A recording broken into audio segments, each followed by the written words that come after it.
Manipur ki Kamjong district ki manung channa laiba kuki furup ki music ni hajariba kangbusing na kundaba kul anida sakhangdaba music ni maikei ki mai thadok lamba nakalam romdana housing asi NSCN-U oina state of emergency lauthokduna suti da laiba makoi gi oiba kedersing fawba kemda halaknabagi damakta akanba notice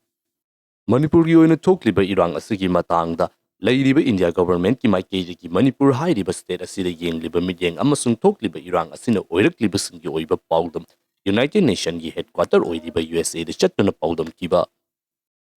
khudingmaku anauba video amada amukka hana taramnok tring asigi video asida aikogi mafam swai sida nauna lakliba awan makaragi matangda punna mieng tabinasi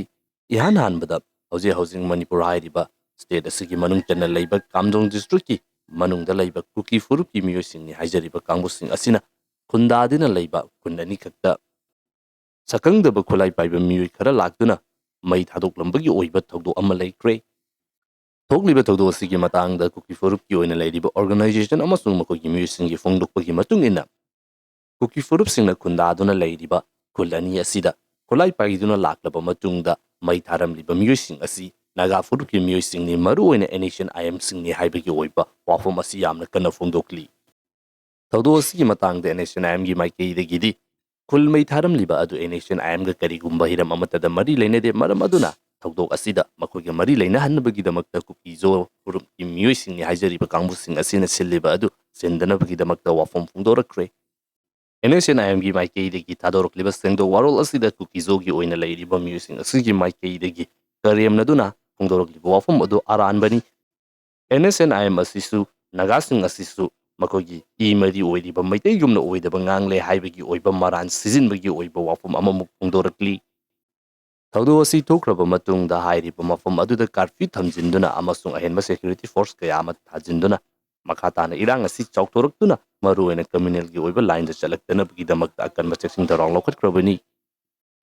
matang sina nagasing gi oiba tonganba ningtamba leibak amagi manglanda yamna chawba naga national movement ama Ihaw sagalamba organization singi matamgi matung ina nauna lakliba faction sing asigi manungda lakliba anauba development sing asigi matangda amuk yengbinasi hauji asi National Socialist Council Unification gi oina lairiba makogi kangbu asida state of emergency lauthokre National Socialist Council Unification isamsamna NSCN-U haina khangnariba kangbu asigi miyoi kuntraga taruk makogi keder kuntraga taruk NSCN-IM da yaushin kibagi oiba pausu lairi April 23, 2025 ki numit asida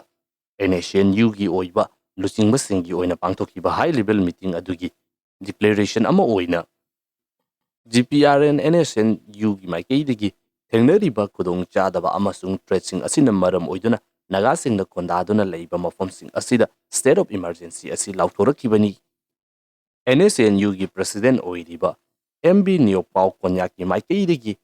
state of emergency asi lauthoktuna makogi oina lairiba naga army personnel sing suti lawduna natragana kariguma maram amadagi mayumda chanakiba miyosing adu manangnakpa makogi oiba unit singi commander da adubam athuba matamda report tawgadabani aduga naga singna khunda aduna leiba makogi lanmi sing asisu hauji asi yamna high alert oina yamna checksin na mihum naung singna layu haibagi oiba akanba instruction sing pikre NSCN-U gi oina hauji state of emergency lawthoktuna akanba checksin thorang lawkalakliba asi haukiba matam khara asidagi Hairiba organization asigi damakta luchingba munabagi oina makoi maselgi oiba manungda leiriba mungnaba aduna oiramba yai haiduna yamna kanna fungdoknari nakalam romdana NSCN-U gi oina leiriba crisis asigi manungda NSCN-U gi oiba kedar kuntraga taru asi makoi lep tawramlaga NSCN-IM da join tokibagi oiba Paodam amasu leiri makoi kuntra tarukna NSCN-U thadoklamduna NSCN-IM da join tawrakpa asida NSCN-IM gi oina lairiba luchingba singi maikeidagi homecoming gi oiba event ama senduna makoi kuntraga taru asi NSCN-IM da join tawhankre hauji asi matam amada Naga Nation amagi damakti yamna kanna lanthengnaramba National Socialist Council of Nagaland gi makha tarakpa organization sing nauna lakli perfection amasung lairiba makoi maselgi oiba marak asida yamna chawba awongba khara asi haukiba matam sing asida lepa leitana adumak urakli ikui kudringaida NSCN-IM gi oinasu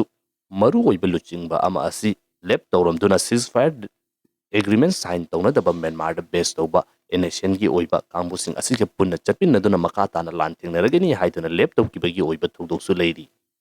mathang sina Manipur gi oina ꯍꯧꯖꯤꯛ ꯂꯩꯔꯤꯕ ꯂꯣꯏꯁꯤꯜꯂꯨ ꯌꯥꯗ꯭ꯔꯕ ꯏꯔꯥꯡ ꯑꯁꯤꯒꯤ ꯃꯇꯥꯡꯗ ꯃꯇꯧ ꯀꯔꯝ ꯇꯧꯗꯨꯅ ꯃꯅꯤꯄꯨꯔꯒꯤ ꯑꯣꯏꯕ ꯄꯥꯁ ꯍꯤꯁꯇ꯭ꯔꯤ ꯏꯟꯗꯤꯌꯥꯗ ꯇꯤꯜꯂꯛꯈꯤꯕ ꯑꯃꯁꯨꯡ ꯏꯟꯗꯤꯌꯥꯒꯤ ꯃꯥꯏꯀꯩꯗꯒꯤ ꯃꯅꯤꯄꯨꯔꯗ ꯍꯧꯖꯤꯛ ꯌꯦꯡꯂꯤꯕ ꯃꯤꯠꯌꯦꯡ ꯑꯃꯁꯨꯡ ꯂꯝꯗꯝ ꯑꯁꯤꯒꯤ ꯑꯣꯏꯅ ꯂꯩꯔꯤꯕ ꯌꯦꯜꯂꯧ ꯐꯨꯔꯨꯞꯁꯤꯡ ꯑꯁꯤꯅ ꯊꯦꯡꯅꯔꯤꯕ ꯈꯨꯗꯣꯡꯊꯤꯕ ꯑꯃꯁꯨꯡ ꯐꯪꯂꯤꯕ ꯆꯩꯊꯦꯡꯁꯤꯡ ꯑꯁꯤꯒꯤ ꯃꯇꯥꯡꯗ ꯌꯨꯅꯥꯏꯇꯦꯗ ꯅꯦꯁꯟꯒꯤ ꯍꯦꯗꯀ꯭ꯋꯥꯇꯔ ꯑꯣꯏꯔꯤꯕ ꯌꯨꯑꯦꯁꯇ ꯆꯠꯇꯨꯅ ꯖꯣꯗꯥ ꯍꯩꯀ꯭ꯔꯨꯖꯝꯒꯤ ꯃꯥꯏꯀꯩꯗꯒꯤ ꯃꯔꯤꯛ ꯆꯨꯝꯕ ꯄꯥꯎꯗꯝꯁꯤꯡ ꯊꯝꯈ꯭ꯔꯦ. Kurumjari, Madam Chair, the world remains largely unaware of Manipur's sufferings over the past 2 years because our government has actively pushed our crisis under a rug away from the eyes of the world. But today, Madam Chair, I ask you to see us, to hear us, to act us. This is not just for Manipur, this is about defending the human rights and dignity of indigenous people everywhere. I stand before you with profound grief, representing the native Manipur indigenous people of Manipur, northeastern Indian state bordering Myanmar. Manipur, once an independent princely state with a constitutional monarchy, was merged with Indian Union in 1947 under an agreement guaranteeing territorial integrity. Today, that integrity has been compromised. Manipur is a land of rich cultural heritage, the birthplace of modern polo, locally known as Sagol Kangjai, yet is now a region of scarred by violence. For 2 years, Manipur has faced a severe humanitarian and indigenous crisis, over 200 killed and 60,000 indigenous people displaced, living in hamper refugee camps with scar, food, water, and healthcare. Women and children endure rape, beheading, and mutilations. Trauma has spiked, suicides,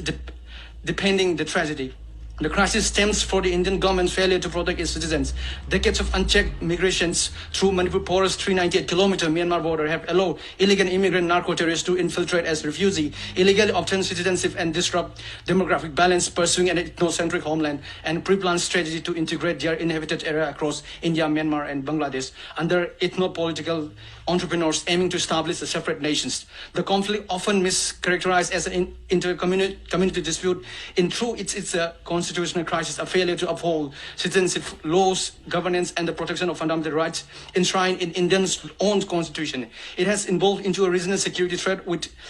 political global implications, filling illicit arms smuggling, transnational narcotics trade, and geopolitically motivated destabilizations. Today, Manipur is under presidential rules and admissions that states no longer being upheld. Madam Chair, while our people are being slaughtered and displaced, our Prime Minister remains shockingly silent despite numerous domestic and international trips. Since May 2023, he has neither visited Manipur nor addressed the crisis or called for peace. Today, we are confined to just 8% of Manipur's land, surrounded by armed militants, altering demographics and threatening our survival. Is this democracy? Global silence not only abandoned the Meiteis, but only endangered indigenous struggles worldwide. Manipur suffers can no longer be ignored. I urge the Madam Chair, UN entity, member states to mediate our Indian governments to implement the UN Declaration on the Rights of Indigenous People strictly and to ensure the safe return of displaced indigenous people and considering scheduled tribe status for Meitei if constitutional criteria are made to secure our future. Justice delay is justice denied. The world must act now. I thank you, Madam Chair.